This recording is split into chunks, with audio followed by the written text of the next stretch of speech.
let's move on to the NFC North with the Chicago Bears. Drew, do you want to go ahead and kick off Chicago's? I know you were kind of mentioning them before, so why don't you go ahead and take us there? Yeah, Chicago is an A+ to me. That's very, very simple. I love everything Chicago's done, even dating back to next year. I guess you can. Let me take it back. I'm gonna give him an A, and we'll take away the plus just because of the DeAndre Swift bullshit. But you get rid of Justin Wait, Fields. hold on. If DeAndre Swift isn't the first player in free agency signed, is it an A+? If he's like the sixth, it's an A+.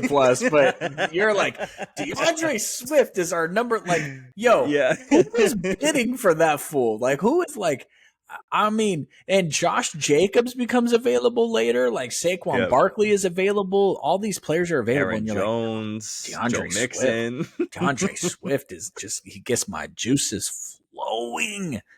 But Keenan Allen, obviously the amazing wide receiver they drafted in Rome Odunze, Caleb Williams. The defense they already have. You re-signed Jalen Johnson. I'm not going to say anything about Kevin Byard. I think he's overrated. I love the Gerald Everett thing, et cetera, et cetera. It's an A for me. It's also an A for me. It's actually an A+. It's tied with the Steelers, your favorite team. And if you want, I could say A++ to make you feel a little bit better. The thing is they didn't get worse at any position. They didn't get worse. They only got better, and they got significantly better at certain positions. Quarterback, wide receiver, running back. They made a small change, and it does make them better. He's better than Khalil Herbert. And then getting Kevin Byard is better than what they had at safety last year. So Khalil Herbert led the league in yards per carry, just so you know, 2 years ago. Congrats. 2 years ago. There you go. And he averaged like 8.6 yards per carry. Yeah, 2 years ago when he was a backup. Speaking of backup, had like over 6 yards a carry, but he didn't do it last year. Speaking of backup, you know why it's an A and not an A+? Do you know who the backup quarterbacks on the roster are? It's that like some Taylor... guy named Bagel, Tyson Bagel, Badgett, and then nothing. Like you couldn't have brought in a Jimmy Garoppolo. You couldn't have brought in like who's that dude that was the Saints backup for like 47 years? His brother played in the league also. Oh yeah. I don't that one guy who doesn't have any pocket presence. I'm gonna look him up. You got to bring in somebody to teach Caleb how to be an NFL pro, and the fact that you didn't, I think, was a little bit of a misstep. Ryan Tannehill's still out there. He would probably be a pretty good mentor for Caleb. Yeah, that would be. Yeah, no, I would agree with that. But again, they didn't get worse at any single position. And again, a lot of the positions that they had to get better in, they got significantly better in. And they surrounded their number one overall pick with a lot of talent. So setting him up for success is a big reason why he's getting Brett into the Rippon. Oh, yeah. Tyson Bagel Bagnett and Brett Rippon. Yeah, so A+ for them. I think this whole division is rated decently high. So the next team that we have up is the Detroit Lions, where I gave them an A. Again, you don't really have any significant losses for the Detroit Lions, but you have a lot of key additions that are going to play a big impact. DJ Reader, huge. Kevin Zeitler, huge. Teron Arnold and Ennis Rakestraw coming in as rookies when you needed corners pretty badly is going to be a big improvement. So I gave them an A. Again, guard, tackle, corner, you all got better in those positions. So I gave them an A for the Detroit Lions, who may or may not ever get back to the conference championship, according to Mr. Dan Campbell. What do you give Detroit? McCown. Oh, yeah, there you go. Dallas Cowboy. Who are we talking about? The Detroit Lions. Sorry. Okay, I gave the Detroit Lions an A+. Okay. I loved everything the Detroit Lions did. I got to tell you what. the Detroit Lions offseason and the Philadelphia Eagles offseason is why I gave your team and my team such terrible grades, because both these teams, which are competitive and going to compete for the Super Bowl next year, I'm sorry, compete to make it to the Super Bowl, because I already got the script and the Kansas City Chiefs are winning again, had Okay. excellent off seasons. Right. And I apologize because I didn't listen, but they lose Gardner Johnson, obviously. But I Yep. love DJ Reader, Carlton Davis, and Kevin, what's his face last name? I'm not going to try to say it. Zeitler. Zeitler, thank you. Terrian Arnold, Ennis Rinkstra, you know, you hand your extensions to Goff and Amon Ra and your star tackle. Super Bowl window is wide open. It just is what it is. I loved everything they did. Yeah, no, I definitely agree. Again, I think this whole division did decently well outside of maybe one team who kind of did okay, just looking at some of the pieces they lost and what they gained back for it. And moving on to that team is the Green Bay Packers, where I only gave them a C plus. I didn't really see a whole lot of what they did. So you lose Aaron Jones, you get Josh Jacobs, who are, I think, right there level wise with each other in terms of talent at the running back position. Josh You Jacobs lose. is younger though. That's true. John Runyon, Devondre Campbell, you also lose, and then you get Xavier McKinney, which was a big part of you needed a safety. You needed it really bad, and you went out and you got one of the better younger safeties in the league. And then you drafted Jordan Morgan to finally get some type of replacement at the tackle position. So And who else did they draft? Linebacker.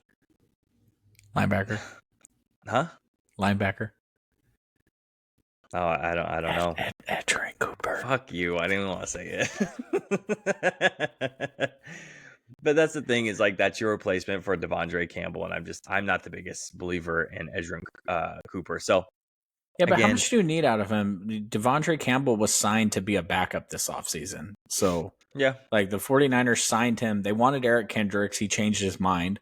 And they signed Devondre Campbell to, hey, play a couple games till Dre Greenlaw gets healthy. So how much production right. do you really need to replace? Javon Bullard. And the Darnell Savage thing, is that even a loss? Your safety play was trash last year. No, that's a gain. No, like your safety room got better. Your linebacker room got a little bit worse.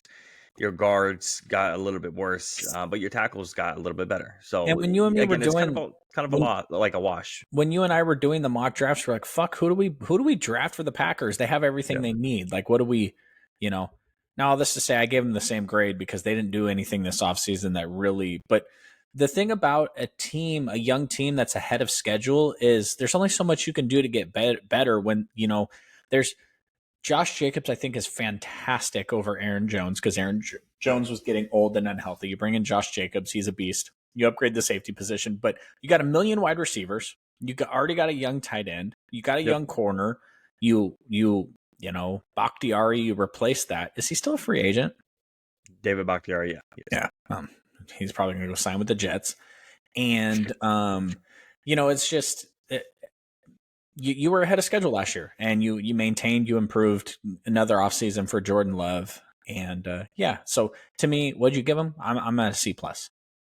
I give him a C plus as well. Yeah, I mean, it's cool. And that's not a bad thing for Packers fans. Like, the Packers are good. They're going to be good. They're going to take another step this season. It's just you didn't do much in the offseason to improve the team, but the team was already good. Like, it was already ahead of schedule. You're now entering your window. It's fine. Absolutely. The last team in the NFC North is the Minnesota Vikings, who I gave a B plus to. To me, they're really close to that A minus range, and there's only one reason why they didn't, and that's losing your quarterback. I know there's not much that you could do about that, especially with some of the contract stuff you didn't want to offer them, and then on top of that, the reports coming out that Kirk knew that the Vikings were going to take a quarterback early, and that was one of the things that factored him in not re-signing, and then the Falcons do it anyways without his knowledge until they're about to do it. So you also lose Ezra Cleveland, guard. You also lose Danielle Hunter and Jordan Hicks. You do get Aaron Jones, which your running back, Alexander Madison, played fucking horrible last year. So big ups on that one. Jonathan Grenard comes in and replaces Danielle Hunter, who is younger. and is still talented. Dallas Turner is going to go ahead and try to fill those shoes as well. Blake Cashman at the linebacker position, trying to replace Jordan Hicks, who was very good for the Texans, and I thought the Texans should have brought back. Shaq And Dallas Griffin. Turner. Yeah, I said, Dallas Turner as well. Did I miss him? Yeah. Sorry, I was so focused on the fact that you haven't mentioned Sam Darnold yet. Yeah, Shaq Griffin at corner, Andrew Van Ginkel, and then of Ginkle. course JJ McCarthy as well to come in to try to place Kirk Cousins. So I gave him a B plus. Again, they were really close on the A minus stuff, really close. But B plus is kind of where I landed as well. So, oh yeah, and Sam Darnold for Drew and all the Sam Darnold stands. Yeah, I went with a B minus for them. JJ McCarthy is not going to be as good as Kirk Cousins this season. It's just a fact. Kirk's a really good quarterback. Yep. So your team's definitely going to take a step backwards. They could have traded Danielle Hunter at the trade deadline last year. Plenty of people were interested, and they decided to hold on to him for some reason. Now you do replace him. You get Grenard, you get Van Ginkel, but you could have added picks on top of that. So it's just a little bit of a and you did give away a lot of picks this year too, like to move up for Dallas Turner. And now next year you almost have no picks. You have like a first and a fifth. But you were going to move up to get JJ anyway, right? Or you were going to move up to get Drake May at that spot anyway. So you get your quarterback at number 10. Trading up for Dallas Turner this is going to be an interesting thing. I mean, we could both be wrong, but I feel like we're going to stare this thing in the face and be like, yeah, duh. How did us sitting on our couches watching this identify this, and NFL teams were so high on this guy? Mm-hmm. Yeah.